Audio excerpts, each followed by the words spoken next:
দর্শক শুভ সন্ধ্যা, স্বাগতম জানাচ্ছি এনটিভির বিলেতের আলো প্রোগ্রামে। আজকে আমরা এসেছি মিডওয়ে ক্যান্ট। আমরা বৈশাখী মেলা উদযাপন করছি, সেটার বৈশাখী আলাপচারিতায় সঙ্গে থাকুন আমাদের সাথে। আমি রাজীব দে, আমি পুরো অনুষ্ঠান জুড়ে আপনাদের সাথে আছি এবং আমার সাথে এক এক করে আছেন আমাদের সহকর্মীবৃন্দ এবং আমার টিম মেকার, দ্বারা আমাদের অনুষ্ঠানটা প্রাণবন্ত করে তুলবে আজকের আলোচনায়। আমি শুরুতেই যাচ্ছি আমার ডান পাশে যিনি রয়েছেন তার কাছে। আসসালামু আলাইকুম, আমার নাম সুলতান হাওলাদার। আমি কেন্টে গত 3 বছর ধরে আছি। এর পূর্বে আমি ছিলাম লন্ডন এরিয়াতে। ইউকেতে আমার আসা হয়েছে 2006-এ স্টুডেন্ট হিসেবে। তারপর এখানে সেটেল হয়ে এখন কেন্টে বসবাস করছি। আমি খুবই আনন্দিত এবং গর্বিত যে এই আমাদের মেলার অনুষ্ঠানে একজন সদস্য হতে পেরে। ধন্যবাদ। এখন আমি আমার বাম পাশে আমি জয়াকে বলবো, আপনার পরিচয় দিয়ে আপনি একটু শুরু করুন প্লিজ। আমি জয়া চক্রবর্তী। আমি 2006-এ ইউকেতে আসি। আমি প্রথম থেকেই কেন্টে ছিলাম, মিডওয়েতে। তো এত বছর থেকে ওখানেই আছি। আর খুব ভালো লাগছে যে মিডওয়ে কেন্টে আমরা এখন নিজেরাই পয়লা বৈশাখ পালন করি। তো খুবই ভালো লাগছে এই গ্রুপের একজন মেম্বার হয়ে। ধন্যবাদ। আমি যাচ্ছি প্রদীপ দাদা প্লিজ। আমি প্রদীপ সরকার। আমিও দীর্ঘ প্রায় 20 বছর যাবতই কেন্টে আছি। তো এই গত বছরও আমরা একটা মেলা আয়োজন করেছি, এবছরও আমরা সেই মেলা আয়োজন করতে চাচ্ছি এবং আশা করি খুব সাকসেস হবে। Thank you. ধন্যবাদ সবাইকে। আমার সাথে আজকে প্রোগ্রামে যারা আছেন, আমরা আলাপচারিতা দীর্ঘায়িত করব। দর্শকবৃন্দ আমাদের সাথে থাকবেন। মূলত আমরা যে প্রোগ্রামটা করছি সেটা হচ্ছে 2nd of May। আপনারা অবশ্যই টেলিভিশন স্ক্রল লাইনে দেখতে পাবেন আমাদের পুরোটা অ্যাড্রেস, আমাদের যোগাযোগের ঠিকানা, এবং এটা ক্যান্ট, মিডওয়ে, রোচেস্টার। এটা মূলত লন্ডন থেকে এটা 45 minutes drive, which is very good distance for anyone to connect in can't. এবং আপনারা যদি আপনাদের পরিবারবর্গ নিয়ে সবাই নিয়ে সেদিন উপস্থিত হন, আমাদের ক্যান্টে দেখার মতো it's a garden of England আমরা সবাই বলি। এখানে ওই দিন যে ভেন্যুটা সেটা হচ্ছে হিলসাইড ভেন্যু এবং রোচেস্টার ক্যাসেলের অ্যাগেনিস্টে, এবং আপনারা ওখানে দেখতে পাবেন অনেক সুন্দর ভিউ আছে। এবং প্লাস আমাদের অনুষ্ঠানটা মনোজ্ঞ সাংস্কৃতিক অনুষ্ঠান দিয়ে সাজানো হয়েছে। এবং সবচেয়ে বড় ব্যাপার হচ্ছে আমাদের এই অনুষ্ঠানের বিশেষত্ব হচ্ছে আমরা আমাদের যে জেনারেশন, আমাদের আর্লিয়ার যে জেনারেশনগুলো এবং ইয়াং জেনারেশনগুলোকে আমরা কানেক্ট করার চেষ্টা করছি আমাদের অনুষ্ঠানের মাধ্যমে। সেভাবে আমরা তাদেরকে প্রোগ্রামটা সাজিয়েছি, তাদের মনোজ্ঞ সাংস্কৃতিক অনুষ্ঠান, পোয়েট্রি, কবিতা আবৃত্তি এবং বাংলার যে আঞ্চলিক যে গান অথবা পরিবেশনা আছে সেগুলোকে একসাথে নিয়ে আমরা প্রোগ্রামটা শুরু করব 2রা মে, 2nd of May 2026।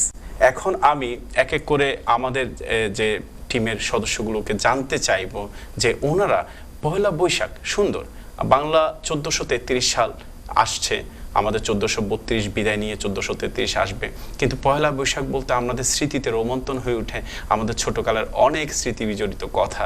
আমরা সবাই কেউ শহরে বড় হয়েছি, কেউ গ্রামে বড় হয়েছি, এক একটা মানুষ এক এক পরিবেশে বড় হয়েছে, বা যেখানেই থাকুক না কেন সবাই কিন্তু বৈশাখের আমেজটা অনেকটাই ফিল করতে পেরেছে আমি মনে করি। আমি শুরুতে চলে যাচ্ছি একদম কর্নার সাইডে। প্রদীপ দাদা প্লিজ আপনি একটু বলেন আপনার স্মৃতি ছোটকালের।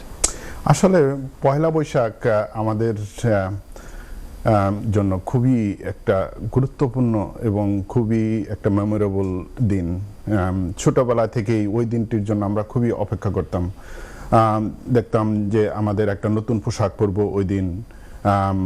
তো সারা বছর অপেক্ষা করতাম যে কোন দিন এই পয়লা বৈশাখ আবার আসবে, এক বছর যাতে আবার সেই অনুষ্ঠানটার ইয়ের জন্য। বিশেষ করে কারণ আমরা গ্রামে থাকতাম, গ্রামে এত এন্টারটেনমেন্টের এত খুব একটা সুযোগ ছিল না। দেখা যেত যে কিছু কিছু প্রোগ্রাম, বিশেষ করে আমাদের পাশের গ্রামে একটা ষাঁড় লড়াই হইতো। তো ষাঁড় লড়াই আমার চাচা আবার একটা ষাঁড় ছিল, যে ষাঁড়কে সে সারা বছর ওইভাবে তৈরি করতো যাতে জয়লাভ করতে পারে ওই ষাঁড় লড়াইয়ে। তো দেখা যেত যে আমরা সারা বছর সেটাকে অবজার্ভ করতাম যে কিভাবে এবং তাকে গ্রো করতেছে, লালন পালন করতেছে, এবং যেদিন নিয়ে যেতাম আমরা সবাই সারে পিছে পিছে মিছিল নিয়ে যাইতাম যে, এবং যখন জয় লাভ করে সিলটা নিয়ে আসতাম, সে যে কি আনন্দ, এবং বিশেষ খাবার সেই উপলক্ষে পুরা গ্রাম সহ আমরা করতাম। তারপরে আরো সবচেয়ে বেশি মজা লাগতো যে বৈশাখী, পয়লা বৈশাখ উপলক্ষে মেলা বসতো। সে মেলা আমাদের জন্য যে কি কত আনন্দ, সবার কাছ থেকে আগে থেকেই তখন তো 1-2 টাকা বিশাল, হ্যাঁ, চাচার কাছে 1-2 টাকা চাইতাম, মামার কাছে সারা বছর জমে জমে রাখতাম যে ওই মেলার দিন আমরা ওই টাকাটা খরচ করব। এবং মেলায় যে ছোট্ট একটা এই মনে করো কাগজের যে একটা পাখা, এটা নিয়ে যখন দৌড় দিতাম, সে যে কি আনন্দ সেটা ভাষায় প্রকাশ করা যাবে না। এবং মেলায় যে খাবার, তারপরে কি নাগরদোলে ওঠা, হ্যাঁ, সে মানে কি বলবো, ভাষায় প্রকাশ করতে পারছি না যে সেই সময় যে কি আনন্দ উপভোগ করতাম, খুব ভালো লাগতো। সুলতান? আমার ছোটবেলার মেমোরি এই পয়লা বৈশাখের খুব বড় না, যেহেতু আমি ঢাকায় ম্যাক্সিমাম সময় বড় হয়েছি। তো আমার দাদার বাড়ি দোহারে। তো ছোটোবেলায় আমি অনেকটা সময় 4-5 বছর ছিলাম দোহারে। তো তখন আমার বাবা বিদেশে চাকরি করার ফলে আমার দাদা বাড়িতে আম্মা থাকতেন। তো আমাদের কয়েকটা নির্দিষ্ট দোকান ছিল যেখান থেকে আমরা বাকিতে সদাই আনতাম। তখন আব্বা যখন টাকা পাঠাতো তখন টাকা পে করে দিতাম। তো পয়লা বৈশাখটা হলো তারা ওই যে হালখাতা করতো অনেক বড় আয়োজন করে, যে সব বাকি বাট্টা সব ক্লিয়ার করার জন্য, তাদের দেনা পাওনা ক্লিয়ার করার জন্য। তো আমরা ওই দিনটার জন্য ওয়েট করতাম, কারণ ওই সময় সব দোকান থেকে একটা গিফট দিত আমাদেরকে যখন আমরা পে অফ করে দিতাম দেনাগুলো। একটা বক্সের মধ্যে জিলেপি, নিমকি, বাতাসা, তারপরে সিঙ্গারা, আরও অনেক আইটেম সহ একটা বক্স দিত। তো আমরা ওই বক্সটার জন্য ওয়েট করতাম, ছোটো যেহেতু ছিলাম, খাবার দাবারের জন্য ওই বক্সটা ওয়েট করতাম কখন দিবে। আবার ক্যালেন্ডার দিত, নতুন ক্যালেন্ডার পাইতাম, পয়লা বৈশাখে বাংলা ক্যালেন্ডারগুলো দিত। এরপরে আমার গ্রামে একটা বড় খোলা মাঠ ছিল, সেখানে মেলা বসতো, দাদা যেটা বললো সেই সিমিলার ওয়েতে। ঘোড়দৌড় হতো, নাগরদোলা হতো, তারপরে ওই সার্কাস আসতো। তো আমরা খুবই এক্সাইটেড থাকতাম যখন, আর কারণ আমাদের তো অতটা ফিলিংস আসতো না, তখন ছোট 4-5 বছর। আমরা আনন্দ করতাম যে মেলায় যাব, মেলায় এটা ওটা কিনবো, তারপরে ওই যে দেখবো, সার্কাস দেখবো, খেলা দেখবো। তো এই দিনটার জন্য খুবই একটা মানে হলিডে, যে এখন আমরা যেটা বলি যে হলিডে, একটা সুন্দর সাংস্কৃতিক অনুষ্ঠান হবে, একটা আনন্দ ফুর্তি হবে, সেটা। তো পরবর্তীতে সময় যখন ঢাকায় চলে আসলাম, তখন এরপরে ওই যে আনন্দ মেলা বা ঢাকায় যখন হয় রমনা বটমূলে গান, ওগুলো টিভিতে দেখতাম। যেহেতু ছোট ছিলাম, আমরা অ্যালাউ ছিলাম না যাওয়ার পার্টিসিপেন্ট করার জন্য, বাট আব্বা আমাদেরকে টিভিতে দেখাইতে বা আম্মার সাথে দেখতাম। ওই দিন আম্মা ভালো মন্দ রান্না করতো, খিচুড়ি, ইলিশ মাছ অথবা পান্তা, যে যেটা খায় আর কি। তো আবার আম্মা অনেকগুলা ভর্তা তৈরি করতো, যেটা আমার খুব মনে পড়ে, যে পুরা এক বাটির মধ্যে অনেকগুলা ভর্তা থাকতো। তো ওই জিনিসটা, ফিলিংসটা যে একটা অন্যরকম সেপারেট ডে। হয়তো অনেকে বলে যে এটা দিয়ে কিছু আসা যায় না, বাট এটা একটা আনন্দ। এটা তো আমরা তো আর অন্য কিছু উদযাপন করছি না, আমরা খাবার দাবার বা ইসের জন্য যে ডিফারেন্ট একটা দ্যান নর্মাল ডে আয়োজন। তো এরপর আবার আমরা বন্ধুরা মিলে অনেক ফাংশন করতাম, যেমন অনেক সময় ব্যাডমিন্টন টুর্নামেন্ট করতাম, ক্রিকেট টুর্নামেন্ট করতাম পয়লা বৈশাখ উপলক্ষে, অথবা এলাকায় গান বাজনা করতাম। আমার মনে আছে এখনো জেমসের একটা গান বাজাইতাম খুব জোরে জোরে, এইবার পহেলা বৈশাখে ওই রুমাল উড়িয়ে দিও, বৈশাখী শুভেচ্ছা নিয়ে, এরকম একটা ছিল। তো এই আনন্দগুলাই, ছোট ছোট আনন্দগুলাই অনেক বড় একটা মনে হয়, যে আমাদের বাঙালির ঐতিহ্য, বাঙালির কালচার, আমরা যেভাবে ছোট থেকে বড় হয়েছি, আমাদের কিভাবে আমরা দেশকে, আমাদের কালচারকে রিপ্রেজেন্ট করি, এটাই একটা আনন্দ। সেই মেমোরিগুলো এখন আমার স্মৃতিতে আছে।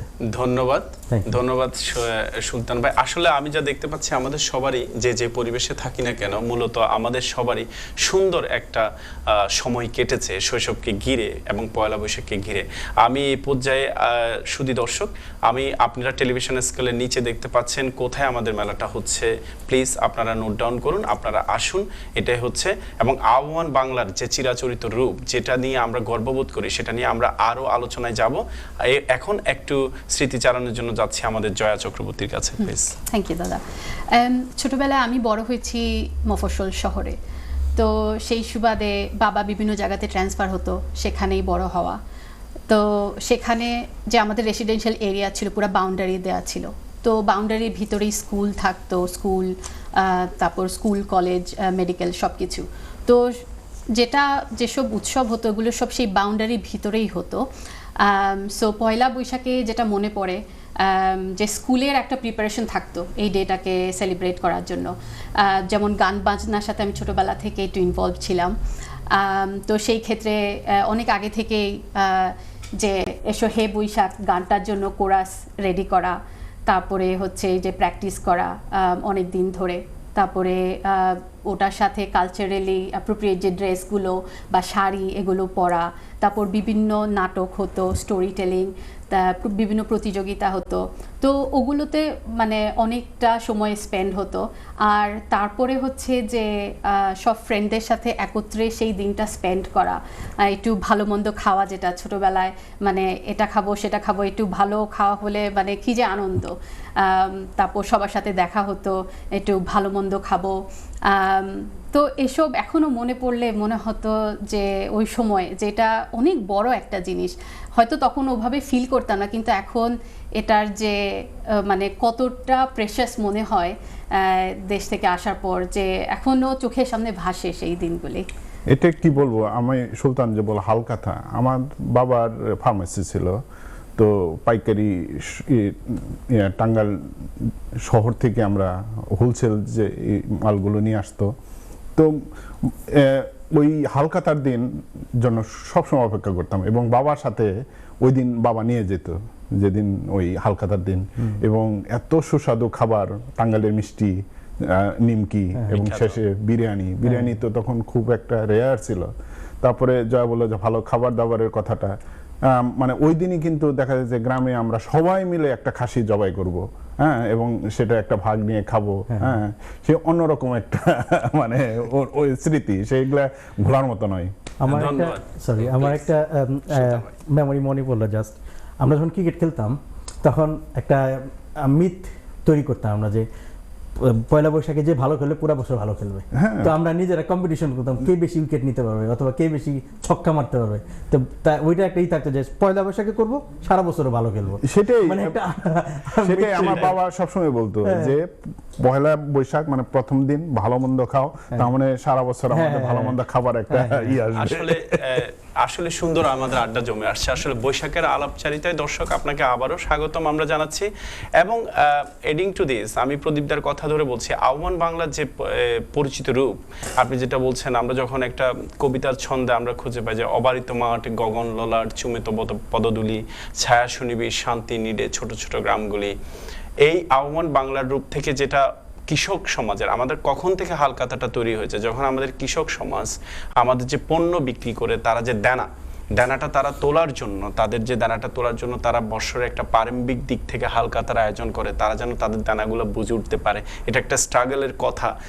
আমরা এখন যেটা রোমাঞ্চ পাই, আমরা যেটা শহরে যে ভাবটা নিয়ে আসছি, খাওয়া দাওয়া, শাড়ি, চুড়ি, গহনা এবং নাচ গান, কিন্তু মূলত এই দানাটা কৃষক সমাজ তোলার জন্য হালকাতা দিয়ে বাৎসরিক প্রারম্ভিকতা শুরু হয়েছে। ইভেন যতটুক আমরা বাংলা রিসার্চ থেকে জানতে পারি, সম্রাট আকবর দ্বিতীয় তার 25 বছর সময়ের যে যুদ্ধটা ছিল, পানিপথের যুদ্ধ থেকে প্রথম উনি এই পয়লা বৈশাখের আবহাওয়াটা সূচনা করেন, এবং সেটা কালে ক্রমে বাংলার একটা গৌরবময় দিনে পরিচিত হয়। এখন আমরা একটু কথা বলবো যে হিস্টোরিক্যালি এটা কতটুকু ইম্পর্টেন্ট, এটা যদি জয়া একটু বলতে পারা যায়, হাউ উই কানেক্ট, আমরা কিভাবে হিস্টোরিক্যালি এটাকে আমরা গুরুত্বপূর্ণ মনে করি এই পয়লা বৈশাখটাকে, তুমি যদি একটু বলতে দর্শকদের। সেটা হচ্ছে যে আমরা এখন যেভাবে পয়লা বৈশাখটা পালন করি সেটা আজ থেকে 100-200 বছর আগে হয়তো এরকম ছিল না। আমাদের ঠাকুর দিদিমা তারা যেভাবে পয়লা বৈশাখটাকে সেলিব্রেট করতো, সেটা থেকে সাথে যদি আমরা এখন কম্পেয়ার করি তাহলে আমরা অনেকটাই ডিফারেন্টভাবে করি। আগে যেমন তারা, আমার যতটুকু মনে হয় পার্সোনালি, আমি যেটা মনে করি যে তারা অনেক ডিপ রুটেড ছিল। তাদের মধ্যে তখন এই যে আপনি বললেন হালখাতা, এটা তাদের জন্য অনেক বড় একটা বিষয় ছিল। আমরা এখন হয়তো এটাকে দেখি যে এটা একটা আনন্দপূর্ণ একটা দিন, আমরা একটু ভালো মন্দ খাবো, আমরা একটু ভালো পোশাক পরবো, এসব নিয়ে আমাদের মানে মনটা ওদিকে ফোকাস থাকে। কিন্তু ও সময় তারা যেটা করতো যে হালখাতাটা এটা অ্যারেঞ্জ করা, তারপরে যে মানে গ্রামে যেভাবে বিভিন্ন ধরনের অনুষ্ঠান হয় বা এই যে আলপনা দেওয়া ঘরে, তারপরে যে আচ্ছা ঠিক আছে বিভিন্ন যে যেভাবে পালন করে, যেমন আমি দেখেছি যে সংক্রান্তির যে পুজো, আমাদের পুজো হয়, সো ওসব সেসব থেকে এখন যদি দেখি যে এখন অনেকটাই পরিবর্তন হয়ে গেছে, কিন্তু আমার মনে হচ্ছে যে আমরা আমাদের মতো করে হয়তো জিনিসটাকে চেঞ্জ করে নিয়েছি, কিন্তু মানে আমাদের যে রুট বা আমাদের যে আইডেন্টিটিটা, সেটা এখনো মনে হয় যে এই ছোট ছোট এফোর্টগুলির মাধ্যমেও আমরা ক্যারি করে আসছি। হ্যাঁ, আসলে এটা খুবই সুন্দর একটা কথা। বেসিক্যালি আমাদের জেনারেশন এটাকে ক্যারি করছেন, এখনো পর্যন্ত ক্যারি করছে, আমরা যেটা দেখতে পাচ্ছি। কিন্তু যে ডাইমেনশনগুলো থাকে, বিভিন্ন ধরনের ডাইমেনশন এবং প্রোগ্রেশন ডাইমেনশন যেগুলো আমরা বলি, কিছু ডাইমেনশন আছে আমাদের প্রোগ্রেস করে, কিছু ডাইমেনশন আছে আমাদেরকে ডিপ্রোগ্রেস করে। সো আমি মনে করি আমাদের জেনারেশনগুলো এখন যেটা করছেন সেটা মোটামুটি ভালোই করছেন। কিছু কিছু ক্ষেত্রে আমরা যদি ওদেরকে একটু আর্চ দিতে পারি যে এভাবে করলে হয়তো আমাদের ডাইমেনশন অফ প্রোগ্রামগুলো আরও ভালো হবে, আমাদের উপস্থিতি এবং আমাদের কালচারটা আরও ভালোভাবে প্রখরভাবে যেতে হবে, যেমন আমাদের হিস্ট্রিক্যালি আমরা এটাকে আরও ইনভলভ করতে পারবো জেনারেশন টু জেনারেশন। এই নিয়ে একটু প্রদীপদা বললেন যে জেনারেশনের সাথে কিভাবে কানেক্ট করা যায়। আসলে দেখো, আমরা এখানে এখন ইউকেতে আছি, দীর্ঘ প্রায় 20-25 বছর হয়ে গেছে। হ্যাঁ, আমাদের ছেলে পেলে এখান থেকেই গ্রো আপ হচ্ছে, এবং আমরা যদি ওদের কাছে আমাদের সংস্কৃতিগুলো ট্রান্সফার করতে না পারি কিংবা কোনোভাবে কোনো দিতে না পারি, তাহলে এটা কিন্তু এখানে বিলুপ্ত হয়ে যাবে। কারণ আমরা চলে আসছি, আমরা হয়তো বা এখানেই আমাদের এখন আমরা হয়তো আর ফিরে যাওয়ার মতো কোনো ইচ্ছা নাই। হ্যাঁ, তাহলে আমাদের একটা নিজস্ব সংস্কৃতি আসছে, সেই সংস্কৃতিটাকে অবশ্যই যেভাবেই হোক আমাদের নেক্সট প্রজন্মের কাছে তুলে ধরতে হবে, তাদের মেমোরাইজ, তাদের অন্তরে ঢুকে দিতে হবে যে না, এটা আমাদের কালচার, এটা আমরা, এবং এটার মাধ্যমে আমাদের বাঙালি কমিউনিটির মধ্যে এবং আমার মনে হয় একটা সেতুবন্ধনও তৈরি হওয়ার সুযোগ আছে। কারণ দেখা যায় যে যখন এই মেলা হয় তখন সমস্ত আমাদের বাঙালি কমিউনিটি একসাথে হচ্ছে, তখন দেখতে পাচ্ছে এরা যে না, আমাদের মধ্যে একটু কিছুটা হলেও ভিন্নতা আছে এবং আমাদের কালচারটা ভিন্নতা আছে। আমরা অন্য এই কালচারের লোকজন যেভাবে চলে আমরা সেভাবে চলতে পারবো না। হ্যাঁ, আমাদের নিজস্ব একটা সংস্কৃতি আছে, সেই সংস্কৃতির মধ্যেই চলতে হবে। এটা হয়তো বা ওদের মধ্যে একটু ক্লিক করবে। তাছাড়া যদি আমরা ওদের এই সংস্কৃতিগুলো না দিতে পারি, তাহলে কিন্তু ওরা হারিয়ে যাবে, ওরা এই সমাজের এই কালচারের মধ্যে হারিয়ে যাবে, তখন ওরা বুঝতেই পারবে না যে আমরা কি। আমার মনে হয় যে এটা খুব একটা ইম্পর্টেন্ট, আমাদের যত ধরনের অনুষ্ঠান আছে সবগুলোর মধ্যে কিছু না কিছু ভাবে আস্তে আস্তে ওদের ইনভলভ করা। আমার মনে হয় সরি এটা একটু অ্যাড করার জন্য জয়া আপা যেটা বললো যে এটা আমাদের কালচার বা যার যার দৃষ্টিকোণ থেকে এসেছেন, আমার মনে হয় পয়লা বৈশাখ একটা আমাদের বাঙালি একটা ঐতিহ্য, বাঙালি ট্রেডিশন। অনেকে মনে করে যে এটা মুসলমানদের উচিত না, হিন্দুদের এটা ফেস্টিভ্যাল, বাট এটা টোটালি রং। যার যার পার্সপেক্টিভ থেকে সেভাবে পালন করবে। যেমন মুসলমান যদি মনে করে না পূজা করতেছে হিন্দুরা, এটা আমি করতে পারবো না, দ্যাটস ফাইন, এটা তোমার ধর্ম না, তুমি করো না। বাট তুমি যেটা করো, যেটা এই মানে খাবার দাবার করা, সেলিব্রেশন করা, এটা তো অ্যালাউ, এটা তো সমস্যা না। আমি যেমন ওয়াজে শুনছি যে বলছে, আহমদুল্লাহ হুজুরও বলছে যে এটা কোনো সমস্যা নেই আপনি সেলিব্রেশন করাতে।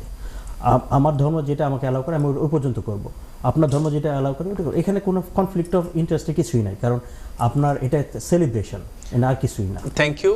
তো আমার কাছে মনে হয় যে আমাদের জেনারেশন প্লাস নিউ জেনারেশন যেটা জেন জি, তাদের মধ্যে একটা বন্ডিং তৈরি করার উত্তম মাধ্যম হচ্ছে কালচারাল বন্ডিং।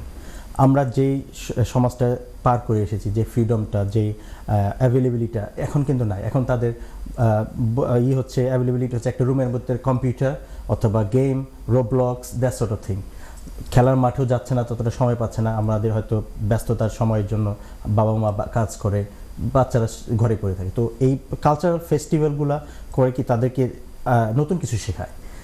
একটা কালচার হলে, যেমন আমার ছেলের উদাহরণ দিয়ে আমি বলি, আমি যখন গত একটা ফেস্টিভ্যালে গেছি, সে যখন আমার সোনার বাংলা দেখছে, গাইতেছে মানুষ সবাই, সে দাঁড়িয়ে বুকে হাত দিয়ে সে গাইছে। তো যার ফলে তার মধ্যে ওই দেশপ্রেমটা আসে যে আমি কিছু শিখতেছি, আমি নতুন কিছু দেখতেছি। তো সেই ক্ষেত্রে আমরা অবশ্যই এই দেশের যে কালচার আছে, এই দেশের যে ফেস্টিভ্যালগুলো আছে, আমরা এগুলা পার্টিসিপেট করব, আমরা অ্যাভয়েড করব না, কারণ as a integrated community, integrated society আমাদের এটা করতে হবে, কারণ ওরা এই দেশে বর্ন বোর্ড আপ, ওরা এই দেশে কালচার দেখতেছে, অ্যাজ ওয়েল অ্যাজ আমাদের যে অরিজিন, আমাদের রুট, এটা আমরা হারাই দিতে দিব না। আমরা যদি ওই রুট আর এখনকার কালচার একসাথে মিলে আনতে পারি, সিমেন্টাসলি একই সাথে দুটো চলতে থাকুক, ওরা শিখতে পারবে, ওরা দেখবে আমাদের কালচার কীভাবে আমরা বড় হচ্ছি, কীভাবে আমরা, ওরা দেখতে পারবে যে আমরা রিপ্রেজেন্ট করতেছি, সেখান থেকে একটা রেসপেক্ট আসবে, একটা লার্নিং আসবে, একটা এডুকেশনাল পার্সপেক্টিভ আসবে। তো এই আমাদের যে অনুষ্ঠানটা আমরা করতে যাচ্ছি, এটা একটা বড় প্ল্যাটফর্ম তাদের জন্য, তারা পার্টিসিপেট করবে, যেমন ফাংশনাল গান বাজনা অথবা চিত্রাঙ্কন অথবা হোয়াটএভার ওইখানে হয়, পার্টিসিপেট করলে তারা ইনভলভ হবে, এদের মাধ্যমে আগ্রহটা বাড়বে, ইন্টারেস্টটা বাড়বে, তারা যখন দেশে যাবে তারা আরও দেখতে পাবে। তো এইটা হচ্ছে একটা step towards our culture, to mitigate our cultural activity. ধন্যবাদ সুলতান ভাই আপনাকে। আসলে আপনি যেটা বলেছেন সেটা খুব ইম্পর্টেন্ট একটা পার্ট আমাদের জেনারেশনের জন্য। যখন তারা মিটিগেট কালচারের প্র্যাকটিস দেখে, ইভেন আমি দেখেছি তারা যখন আমার সোনার বাংলা গায়, তাদের বুকে হাত দিয়ে they think that it's belongs to us. এটা আমাদের রুটকে স্মরণ করিয়ে দেয়, আমরা কোত্থেকে এসেছি। এবং ইয়েস, আমরা যেটা মাইগ্রেটেড টু হিয়ার, আমরা আমাদের যে জাতীয় জীবনে, আমাদের বর্তমান জীবনটাতে যেটাই আমাদের দরকার, আমাদের দুটো কালচারকেই সমন্বিতভাবে ওদেরকে বুঝতে হবে, শিখতে হবে। এটা ফিউ চ্যালেঞ্জিং আছে এটাতে, কিন্তু আমাদেরকে এটা মেনে নিয়ে আমাদেরকে শিখতে হবে। যেরকম আমরা দুটো ভাষা আমরা প্র্যাকটিস করি, এবং আমি মনে করি আমরা আমাদের যদি বাসায় আমাদের সন্তানদেরকে কিছু বাংলা শব্দ চয়ন, বাংলা শব্দের প্রয়োগিক দিক, তারা অনেক সময় মিনিংসটা বুঝে উঠতে পারে না। আমরা যখন খুব কুইক কথা বলি, আসলে বাংলা কিন্তু খুব কুইক একটা সাউন্ড, এবং এটা world wide granted that Bangla is a very fast language when you talk in Bengali. Even now আমি যতগুলো বর্ণ বলছি, লেটার বলছি, একই সাথে কোনো ভাষায় এত লেটার সহজে উচ্চারিত হয় না, এটা আমি আগে থেকেও কমেন্ট পেয়েছি। সুতরাং এখন আমরা চলে যাব, দেখেন আমরা আজকে সুন্দর, আমরা সবাই যে পাঞ্জাবিটা পরেছি, আমরা এখন পোশাকি বিবর্তনের দিকে যাই, আমরা যদি দেখেন পোশাকটা কিন্তু অনেক কিছুই আমাদেরকে মেনশন করে, আমাদেরকে বলে দেয় যে বৈশাখ এবং পোশাক এই দুটোর মধ্যে যে মিলবন্ধন আছে। আমরা পোশাকি দিক থেকে আমি একটু এখন জয়ের কাছে যাব, যে কি ধরনের যে ব্র্যান্ডগুলা যে অ্যাম্বাসেড করে আমাদের পোশাকগুলাকে বলে, যেমন আমাদের লোকজ ব্র্যান্ড আছে। আসলে তুমি কি একটু বলবে এই পোশাকিটা কিভাবে বৈশাখকে রিপ্রেজেন্ট করে, please? Thank you Joy. Thank you দাদা। বাংলাদেশে যখন থেকে মানে জানি আর কি, যে কোনো একটা ব্র্যান্ড যেটা কিনা বাংলার আপামর জনসাধারণ বা বাংলার বিভিন্ন জিনিস তুলে ধরে, সেটা হচ্ছে ব্র্যান্ড হিসাবে আমি চিনি হচ্ছে আড়ং। তো ওখানে দেখা যাচ্ছে যে এখানে একটা পাঞ্জাবি হলো বা একটা শাড়ি হলো, সেটার মধ্যে ঘোড়া, পালকি, এই যে বৈশাখের এই যে আপামর জনসাধারণের যে একটা জীবনচিত্র, যেটা সেই জীবনচিত্রটা তুলে ধরা হয়। সেখানে দেখা যাচ্ছে যে গরুর গাড়ি একটা ছবি দেওয়া থাকে শাড়ির মধ্যে, তারপর কুলা যেটা দিয়ে ধান ঝাড়া হয় সেটা দেওয়া থাকে। তো এইগুলো, এই ছোট ছোট জিনিসগুলো হচ্ছে ওতপ্রোতভাবে আমাদের লাইফের সাথে জড়িত। সো এই ব্র্যান্ড এই জিনিসগুলি যদি আরও প্রমোট করে, হ্যাঁ সময়ের বিবর্তনের সাথে স্টাইল চেঞ্জ হয়, বাট আমি মনে করি যে এরকম আড়ংয়ের মতো আরও অনেক ব্র্যান্ড, হয়তো তারা এখনও অনেক ব্যাকগ্রাউন্ড ওয়ার্কে আছে, হয়তো এতটা সামনে তারা আসেনি, মেবি এগুলোকে আরও এনকারেজ করা যেতে পারে, যে তারা এগুলোকে আরও নিয়ে আসুক, তাদের মেবি ফান্ডিং বা সেগুলো অ্যারেঞ্জ করা যেতে পারে। তো এগুলো করলে বিভিন্ন ড্রেসের মাধ্যমে মানুষ ফিল করতে পারবে যে এটা মানে আমি বাঙালি, এটা আমার ঐতিহ্য এবং এটা হচ্ছে আমার আইডেন্টিটি। তো আমি মনে করি যে এই জিনিসগুলো এখানে হয়তো কিছুটা ট্রাই করা যেতে পারে, বিভিন্ন মানে যারা আছে বা এসব নিয়ে কাজ করতে ইচ্ছুক তাদের সাথে কথা বলে মেবি, তাহলে এখানকার যে নিউ জেনারেশন যারা, তারা এগুলো দেখলো যে এটা হচ্ছে বাংলাদেশ, এটা হচ্ছে মানে বাংলার জীবন, লিঙ্কেজ হবে, হ্যাঁ একটা লিঙ্ক। সুন্দর বলেছে। আসলে ব্যাপারটা হচ্ছে কি, আমি দেখেছি কোন আপনার গোত্র, লাইক আমরা যদি বলি ভিন্ন দেশের লোকজন, ওনারা স্ট্রিট ড্যান্স, স্ট্রিট প্রোগ্রাম এবং স্ট্রিটে ওরা বিভিন্ন মিউজিক নিয়ে বের হয়, তাদের ঐতিহ্যবাহী পোশাক নিয়ে। আপনি হয়তো মিডিয়াতেও খেয়াল করে দেখবেন, মিডিয়ার বিভিন্ন স্ট্রিটে বিভিন্ন সময় বিভিন্ন কালচার প্রোগ্রামে এটা নিয়ে আসলে সুন্দরভাবে প্রদীপ দাদা একটু কিছু বলতে চাচ্ছেন। আমি খুব অবাক হয়ে যাই, কারণ এখানে দেখো চাইনিজ নিউ ইয়ারটা ওরা কি সুন্দরভাবে পালন করে, এবং আমার ছেলে ওরা কিন্তু জানে যে চাইনিজ নিউ ইয়ার সেলিব্রেশন অথচ ওরা Chatham নিজেরা High Street, জানে না যে especially আমাদের Chatham High বাঙালি নববর্ষ কিভাবে হবে। দেখা যায় যে আমি অনেকবার দেখেছি আমাদের ছোট্ট শহর চাথামেই, এখানে হয়তো বা চাইনিজ পপুলেশন কত পার্সেন্ট আছে, ডেফিনেটলি আমাদের বাঙালি কমিউনিটির সংখ্যা অনেক কম, অথচ তারা প্রতি বছর একটা প্রসেশন বের করে এবং পুরা ওদের যে মিউজিক, ওদের যে পোশাক, ওদের যে খাবার, সব কিছু মিলে পুরো হাই স্ট্রিটটাকে একটা জাঁকজমকপূর্ণ একটা অনুষ্ঠানে করে ফেলে, তো সবাইকে পরিচিত করতে। আমার মনে হয় সেটা আমরাও করতে পারি। সেটা হয়তোবা লন্ডনে করে, হয়তোবা জানি না, রেলির মতো করে, হ্যাঁ রেলির মতো করে সবাই এটা করে, তাহলে আমরা আমাদের সংস্কৃতি, আমাদের যে বাদ্যযন্ত্র, আমাদের যে পোশাক, আমাদের যে খাবার, এটা কিন্তু আমরা আসলে শেয়ার করতে জানান দিতে পারি। আমি একটু অ্যাড করি দাদার সাথে, এই শিখদের যে অনুষ্ঠান সেটাও কিন্তু 14 এপ্রিল বাইশাখী, ওদেরটা হয়তো নিউ ইয়ার না, বা ওদের একটা কালচার, এটা শিখদের, ওরা কিন্তু ম্যাসিভলি করে। আপনি লেস্টারে যান, আপনি লন্ডনে যান, আপনি আমাদের গ্রেভজেন্ডে যান, গ্রেভজেন্ডে ম্যাসিভ অনুষ্ঠান করে। তো ওই জিনিসটা ওরা, হ্যাঁ টেম্পল, আবার ওরা রোড শো করে, বিশাল রোড শো। হ্যাঁ, তো আমি এটা দেখছি যে ওদের যে ইটা থাকে, ইন্টেনশনটা থাকে, ওরা ওখানে ফ্রি ফুড দিচ্ছে, ফ্রি কালচারাল অ্যাক্টিভিটি করছে, মানুষকে দেখাচ্ছে, নো অফেন্সিভলি, বাট তারা এডুকেশনালি দেখাচ্ছে। তো এই জিনিসটা খুবই একটা বড় লার্নিং ফর আস, যে আমরা বাঙালি, এখানে অনেক বাঙালি আছি, তো আমরা কি করতে পারতেছি, আমরা কিভাবে এই ইউকে কালচারের সাথে ইন্টিগ্রেট হইতে পারতেছি, আমরা কিভাবে আমাদের যে কালচারাল যে এডুকেশনটা আছে ওদের কাছে ছড়াই দিতে পারতেছি, আমাদের হিস্ট্রিটা আছে ওদেরকে কিভাবে আমরা শেয়ার করতে পারতেছি, সেই জিনিসটা আমাদের ভাবা উচিত, যে আমরা জাস্ট ফর নাচ গান করে পার করে দিলাম সেটা না, আমরা কিভাবে তাদের এডুকেট করতে পারলাম, তারা যেন আমাদেরটা দেখে আকৃষ্ট হয়, নেক্সট টাইমে তারাও পার্টিসিপেট করে। আমরা দেখি হানিফ সংকেতের ইত্যাদিতে বিদেশিদের কিন্তু বিদেশি হিসেবে রিপ্রেজেন্ট করে না, তাদেরকে শাড়ি, লুঙ্গি, গামছা দিয়ে দেশের ভাষায় সুন্দর লাগে, কিন্তু এর মানে তা না যে তারা আমাদেরকে অফেন্সিভ করতেছে, এটা তারা এডুকেটেড হিসেবে নিছে বা একটা কালচারাল হিসেবে নিছে, তারা পার্টিসিপেট করছে।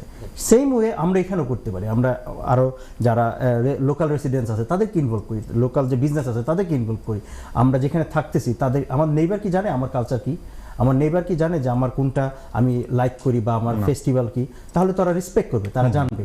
হঠাৎ যদি তারা দেখে যে আমি উল্টাপাল্টা জিনিস করতেছি, তারা হয়তো রাগ করবে, বাট তাদেরকে নিয়ে যখন আমরা বুঝাবো যে এটা আমার কালচার, এই ফুডটা আমার হেরিটেজ, এই পোশাকটা আমার হেরিটেজ, তারা রেসপেক্ট করবে। ইটস নট লাইক আমরা ফোর্সলি তাদেরকে দিয়ে দিচ্ছি, তাদেরকে ইনভলভ করতে হবে। থ্যাংক ইউ সুলতান ভাই, থ্যাংক ইউ। আসলে এটা একদম ট্রুলি আমি ইমপ্রেশনটা পেয়েছি, প্র্যাকটিক্যালি পেয়েছি। আমি গত বছর আমাদের প্রোগ্রামটার একটা ইমেল করেছিলাম আমাদের লোকাল এমপি লরেন এডওয়ার্ডস, যিনি এখনও আমাদের লোকাল এমপি। ওনাকে যখন আমি ইমেলটা করি, সেখানে উনি লিখেছিলেন আমাকে একটা কথা, যে আমি অ্যাটেন্ড করব on that time, a specific time when your cultural activities open there. Exactly on that time she attend. So you are very good in point that yes, আমরা যখন কোনো আমাদের দেশে প্র্যাকটিসে যাই, ওই কালচারালটাকেই সবাই প্রথম রিঅ্যাকশনটা কালচারাল প্রোগ্রামের দিকেই আসে। ইন জেনারেলি ওই রিঅ্যাকশনটা আসে। শুধু দর্শক, আমাদের বৈশাখের আলাপচারিতায় আমরা আছি আপনাদের সাথে, প্লিজ আপনারা আমাদেরকে ছেড়ে যাবেন না, আপনারা থাকুন আমাদের সাথে। আমরা আরেকটা ডাইমেনশন নিয়ে এখন কথা বলছি, যে ফুড। আমরা তাহলে একটু আমি জানতে চাই প্রদীপ দাদা, যে আমরা ফুড নিয়ে কি মিস করছি, দেশ এবং বিদেশের ফুডের মধ্যে আমরা কি মিস করছি? আমরা বাঙালি, বুঝছো, আমরা আমাদের যে নিজস্ব একটা খাবার ঐতিহ্য আছে, তারপর মাছে ভাতে বাঙালি। হ্যাঁ, যেখানেই যাও, পৃথিবীর যেখানে যাও, আমরা মাছ খুঁজবই। আমি গত বছর আমি সাউথ কোরিয়া গেলাম আমার ভাইয়ের ওইখানে, সেইখানে ওরা মানে ফ্রেশ মাছের জন্য হাহাকার করে যে কোন দিন আসবে, এবং একদিন আসলে ডেলিভারি হয় ওইখানে। হ্যাঁ, দেশি মাছ এর জন্য ওরা বাংলাদেশ থেকে যায়। তো আমাদের বিশেষ করে আমাদের খাবারের যে মাছে ভাতে বাঙালি এবং পহেলা বৈশাখের সাথে আমরা ইলিশ মাছ ওই দিন খাইতেই চাই, সবাই আমরা খাইতে চাই। তারপরে হয়তো বা দেখা যায় যে আগে আমরা ছোটবেলা ওই দিনে বিশেষ করে অনেক পিঠা, হ্যাঁ, পায়েস, এই সমস্ত আয়োজন হতো, মিষ্টান্ন জাতীয় খাবার। তো সেইটাও কিন্তু আসলে আমরা খুব মিস করি। এবং পয়লা বৈশাখের সাথে সাথে আমরা যদি এই ধরনের পিঠা উৎসব কিংবা অন্যান্য অনুষ্ঠানগুলো করতে পারি আমাদের খাবারের সাথে, কিন্তু আমাদের নিউ জেনারেশনকে আমরা সেটা ইনক্লুড করতে পারি যে এটাও কিন্তু আমাদের একটা ঐতিহ্য। ধন্যবাদ প্রদীপদা, আসলে এটা ট্রু। এবং এই যে আমরা যে খাবারের কথা বলতে গেলে না হয় যে পান্তা ইলিশ প্র্যাকটিস, যেটা আমরা অনেকটাই আমাদের দেশের খুব ঐতিহ্যবাহী একটা মাছ, যেটা অনেকটা এক্সপেন্সিভ হয়ে গেছে আমাদের ধরাছোঁয়ার বাইরে আই বিলিভ এখন। এমনকি ট্রুলি অনেকটা সময় দেখা গেল ওইগুলো স্বাদগুলো এরকম পাচ্ছি না আমরা ইলিশ মাছের। সো তোমার কিছু জয়ার থেকে কিছু শুনবো যে খাবারের বৈচিত্র্যটা আমাদেরকে কিভাবে এফেক্ট করছে দেশ এবং বিদেশে। দেশে থাকতে তো সবসময় স্পেশালি পয়লা বৈশাখের দিন ইলিশ পান্তা ভাত, এটা তো মানে মাস্ট ম্যান্ডেটরি একটা জিনিস।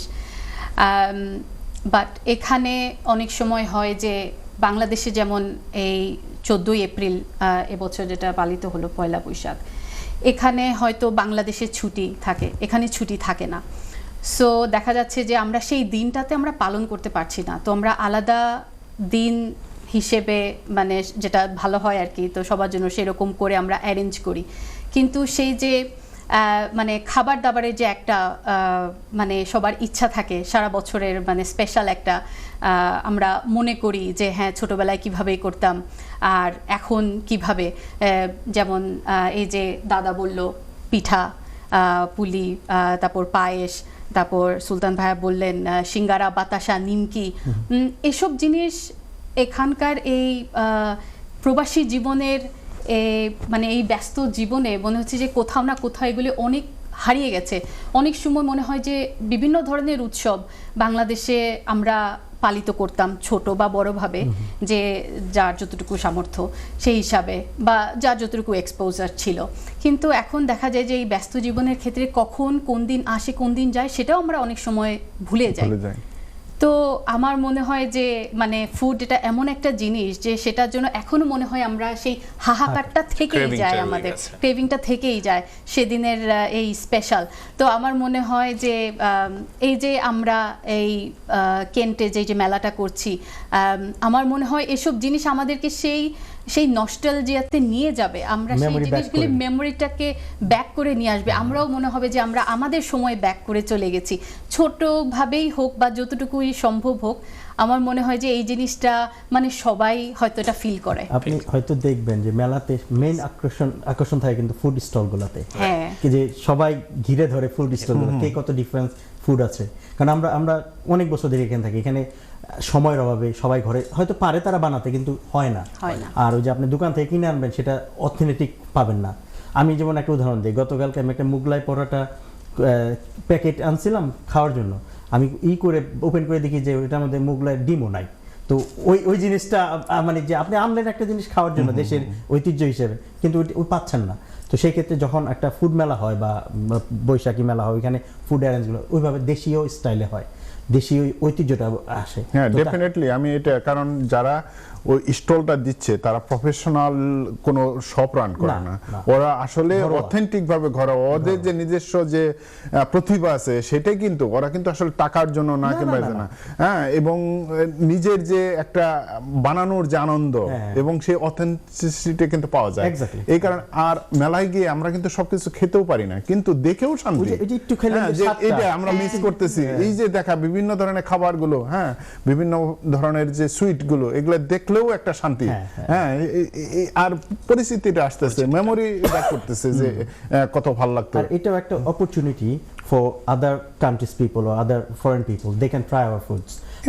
তারা যখন একটা ডিজার্ট ট্রাই করলো, যেমন একটা সন্দেশ, একটা পায়েস অথবা একটা পিঠা, তারা টেস্ট করতে পারলো ভিন্নতা, তারা তো আর জানে না এটা কি। যেমন আমি যেখানে কাজ করি মাঝে মাঝে আমি নিয়ে যাই ডিজার্ট নিয়ে যাই, যে ওখানে আমাদের দেশে মিষ্টি বা নিয়ে যাই, তারা ট্রাই করে, একটু খায়, দেখে ভাল লাগে। তো এটা একটা ইন্টিগ্রেটেড হওয়ার একটা বিশাল অপরচুনিটি। সুপ্রিয় দর্শক, আসলে একটা ইনফরমেশন দিয়ে দিই, আমাদের এখানে ফুড স্টল আসছে, রকমারি ফুড স্টল, অলমোস্ট 5 থেকে 6টা ফুড স্টল আসবে। যেহেতু আমরা ফুড নিয়ে খুব বেশি কথা বলছি, আসলে আমি তো লোভ সামলাতে পারছি না, সেদিন হয়তো কত ধরনের মুখরোচক খাবার আমাদের আসবে আমাদের স্টলে। সো সুপ্রিয় দর্শক, জানিয়ে দিচ্ছি ওখানে অনেক ফুড স্টল আসবে, এটা ডেফিনেটলি 5 থেকে 6টা আপনারা আসবেন, এনজয় করবেন আপনাদের ফুড স্টল। এবং আমি আবার বলছি, আমাদের পুরো অ্যাড্রেসটা আমি যদি পড়ি, আমি জানি আপনারা টেলিভিশন স্কুলে দেখতে পাচ্ছেন, সেটা হচ্ছে saint John Fisher Catholic comprehensive school, সিটিওয়ে Rochester, ME 1 2FA, 2nd of May 2026। আপনারা অবশ্যই টেলিভিশন স্ক্রিনের নিচে স্ক্রলিং হচ্ছে আমাদের এই অ্যাড্রেসটা, আপনারা অবশ্যই এটা দেখতে পাচ্ছেন, আশা করি আপনারা আসবেন। হ্যাঁ, আমরা আসলে ফুড থেকে এখন আমরা একটু অ্যাঙ্গেল কোয়েশ্চেন যদি বলি, আমরা একটু ডিফারেন্ট, যেমন ট্রেডিশন ভার্সেস ট্রেন্ড। আমরা যদি বলি যে ট্রেডিশন ভার্সেস ট্রেন্ড, আমরা এই ট্রেন্ডের সাথে দেখা যাচ্ছে আমরা হারিয়ে যাচ্ছি না। আমি কনফিডেন্স পাচ্ছি আজকে আমাদের সবার কথা থেকে যে আমরা ট্রেন্ডের সাথে আমরা হারিয়ে যাচ্ছি না। আমাদের ঐতিহ্য, আমাদের সব কিছু মিলিয়ে আমরা চেষ্টা করছি ধরে রাখতে। Yes, it is very hard work here, because আমরা যে কম্পিটিটিভ টাইমের সাথে এখানে চলি, যেটা আমাদের আমরা যদি এখন স্ব দেশে থাকতাম হয়তো এত কম্পিটিটিভ হতো না থিঙ্ক করাটা, এবং আমাদের হেল্পফুল হ্যান্ডস, যেহেতু আমরা পারিবারিক বন্ধন মূলত জীবনযাপন করি, আমরা একা জীবনযাপন করি না, যেটা আমরা এখানে করি। ম্যাক্সিমাম প্র্যাকটিস হচ্ছে আমাদের husband and wife life, where is our mother বা ফাদার এরা বা গ্র্যান্ডমাদার এরা একসাথে আমরা থাকছি না, এ কারণে আমাদের কম্পিটিটিভ টাইম। আপনারা জাস্ট একটু, আমি সুলতান ভাই থেকে একটু জানতে চাচ্ছিলাম যে ট্রেডিশন ভার্সেস ট্রেন্ড, এই জিনিসটা কি আমরা হারিয়ে যাবে? আপনি কি বলছেন? মানে আমাদের কোথাও কি আরো একটু উন্নতি করা দরকার, একটু কাছাকাছি যাওয়া দরকার এটা নিয়ে? আমার মনে হয় ট্রেডিশন সহজে হারিয়ে যায় না। আপনি যত চেষ্টা করেন একটা টোটাল ট্রেডিশন হারাতে পারে না, কারণ সামহাও এটা ফিরে আসবে, বাউন্স ব্যাক করবেই। আপনি দেখবেন একটা যেটা ট্রেন্ড, এটা শর্ট টাইমের জন্য, হয়তো ক্ষণস্থায়ীভাবে এটাকে আপনি এন্টারটেইন করতেছে, আপনি এটা অ্যাকসেপ্ট করতেছেন, কিন্তু লং টার্ম এটা যায় না। ট্রেডিশন সেটা লং টার্ম লাস্টিং। তো সেক্ষেত্রে যখন আপনার নতুন একটা জেনারেশন আসবে, নতুন একটা কালচার আসবে, নতুন একটা সোসাইটির মধ্যে আপনি আসবেন, আপনি হয়তো স্বল্প সময়ের জন্য ওই ট্রেন্ড হিসেবে আশেপাশে এগুলো নেবেন, কিন্তু যখন আপনার নিজের অস্তিত্ব নিয়ে প্রশ্ন আসবে তখনই আপনি ট্রেডিশনে ফিরে যেতে হবে। তো সেক্ষেত্রে আমরা যতটা সম্ভব, আমরা অ্যাজ এ ফরেন কান্ট্রিতে বাস করি, আমরা মাইগ্রেটেড হয়েছি এখানে, আমাদের নেক্সট জেনারেশনের জন্য, আমাদের ছেলেমেয়ের জন্য ওই ট্রেডিশনটা যেন লার্ন করতে পারে, ওটার সাথে লিঙ্কেজ করার জন্য একটা সেতু বন্ধন রাখতে হবে, যাতে তারা যখনই সময় পায় সেটা অ্যাকসেপ্ট করে। সাম রিজন মেবি লাইক আমরা ওদেরকে বাংলা শেখার ব্যবস্থা করে দিতে পারি, আমরা ওদেরকে গান বাজনা অথবা ওই সোশ্যাল অ্যাক্টিভিটিগুলোর সাথে করতে পারি, সংযোগ করতে পারি। অনেক স্কুল এখন আছে ইউকেতে, অনেক বাংলাদেশি কালচারাল স্কুল আছে, তারপরে আপনার গান শিক্ষক আছে, তো তারা হেল্প করতেছে, এটা একটাই করতে। তো আপনি ট্রেডিশন হারাবে না, আপনার শুধু খুঁজে নিতে হবে। হ্যাঁ, থ্যাংক ইউ সুলতান ভাই। আমরা অনুষ্ঠানের দ্বার প্রান্তে আসছি, আমরা 1 মিনিট করে প্রত্যেক বক্তা বলবো। আমি জাস্ট লিটারালি জয়াকে বলবো যে ট্রেডিশন এবং ট্রেন্ড নিয়ে 1 মিনিটের মধ্যে কিছু বলতে। ট্রেডিশন এবং ট্রেন্ড নিয়ে আমি সুলতান ভাই যেটা বললো সেটার সাথে আমি অ্যাড করতে চাচ্ছি, সেটা হচ্ছে যে ট্রেডিশন হারায় না, কিন্তু হয়তো কিছুটা পরিবর্তন হয়। তো এখন যেহেতু গ্লোবালাইজেশনের এরা, সোশ্যাল মিডিয়া, সো সেই ক্ষেত্রে দেখা যায় যে হ্যাঁ, কিছু কিছু জিনিস যেমন আগে আমরা হয়তো যেটা কিনা পারিবারিকভাবে সময়টা স্পেন্ড করা হতো বেশি, এখন দেখা যাচ্ছে যে মানুষ ইন্ডিভিজুয়ালি তারা একটা এই পয়লা বৈশাখের প্রোগ্রামটাকে ডকুমেন্ট করে সে হয়তো একটা সোশ্যাল মিডিয়াতে মানে করছে, সাবমিট করছে। তো সেটাতে হয়তো আমরা এটা মনে করতে পারি যে সে মানে ট্রেডিশনালি যে ফ্যামিলির সাথে টাইম স্পেন্ডিংটা করার কথা সেটা না করে সেটা করলো। বাট এটা আমরা পজিটিভলি যদি দেখি, এটার ক্ষেত্রে পৃথিবীর অন্যান্য দেশের মানুষজনও দেখতে পারলো যে আমাদের বৈশাখটা কিভাবে পালিত হয়। তো আমি মনে করি যে হ্যাঁ, এটা একদিক দিয়ে অ্যাওয়ারনেস ক্রিয়েট করা সবার জন্য, প্লাস নিজের জন্য, যে মানে যেটা বললো সুলতান ভাই যে ট্রেডিশন সেভাবে হারিয়ে যাবে না, বাট কিছুটা পরিবর্তন আসবে এর মধ্যে।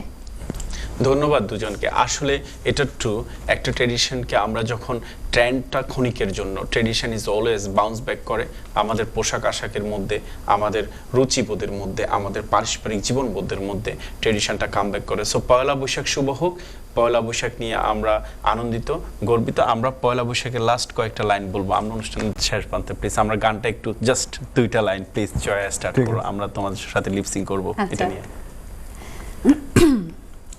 এসো হে বৈশাখ এসো এসো, এসো হে বৈশাখ এসো এসো, তাপস নিঃশ্বাস বায়ে মুর্মুর সুরে দাউড়ায়ে, তাপস নিঃশ্বাস বায়ে মুর্মুর সুরে দাউড়ায়ে, বাঁশরের আবর্জনা দূর হয়ে যাক যাক যাক, এসো এসো, এসো হে বৈশাখ এসো এসো, এসো হে বৈশাখ এসো এসো। আসুক বৈশাখ, আমরা সবাই সুখে থাকি, শুভমঙ্গলে থাকি, সবার জন্য শুভকামনা জানিয়ে প্রিয় দর্শক আমাদের অনুষ্ঠানটা আজকের মতো এখানে সমাপ্তি। সঙ্গে আছে এনটিভিকে অনেক ধন্যবাদ আমাদেরকে আমন্ত্রণ করার জন্য, উক্ত অনুষ্ঠানটা পরিবেশন করার জন্য, মানুষের কাছে পৌঁছে দেওয়ার জন্য। শুভ সন্ধ্যা, ভালো থাকবেন, দেখা হবে সামনের বছর আবারও। আসসালামু আলাইকুম। Thank you.